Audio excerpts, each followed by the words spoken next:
La plage interdite. Il y a des moments dans la vie qui durent quelques minutes, mais qui restent gravés pour toujours.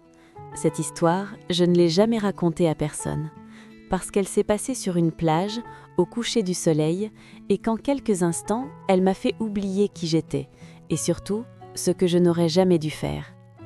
Cette histoire m'est arrivée un été, un de ces étés où l'on croit que tout est léger, sans conséquences. J'étais en vacances, loin de la routine, loin des regards habituels. La plage était presque vide en fin d'après-midi, le soleil commençait à descendre lentement et l'air était encore chaud. Je marchais pieds nus sur le sable quand je l'ai croisé. On s'était déjà vu la veille, sans vraiment se parler.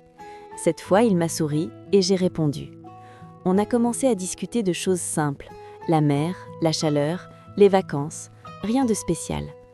Et pourtant, il y avait quelque chose, une manière de me regarder, calmement, sans insistance, qui me faisait sentir à la fois à l'aise et troublée. On a décidé de marcher ensemble le long de l'eau. Nos pas s'accordaient naturellement, comme si on se connaissait depuis longtemps. Plus on avançait, plus la plage se vidait. Le bruit des vagues couvrait nos silences. Par moments, nos bras se frôlaient, juste assez pour que je le remarque, juste assez pour que mon cœur accélère. Je sentais cette tension douce, presque dangereuse, celle qui te fait te demander jusqu'où ça peut aller. On s'est arrêté près d'un coin un peu isolé, là où les rochers coupaient la vue. Il s'est assis dans le sable, m'a regardé, puis m'a proposé de rester un moment. Je me suis assise à mon tour. Le ciel devenait orange, puis rose. C'était beau et terriblement intime. Il a posé sa main derrière moi, sans me toucher vraiment, juste une présence. J'ai senti la chaleur de son corps, son parfum mélangé à l'odeur de la mer. On parlait moins, les mots devenaient inutiles. Quand il m'a effleuré du bout des doigts le long de l'épaule, j'ai retenu ma respiration.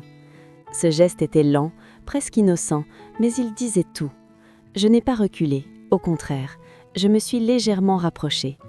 Nos regards se sont accrochés, et dans ce silence, j'ai compris que ce moment n'était plus un hasard.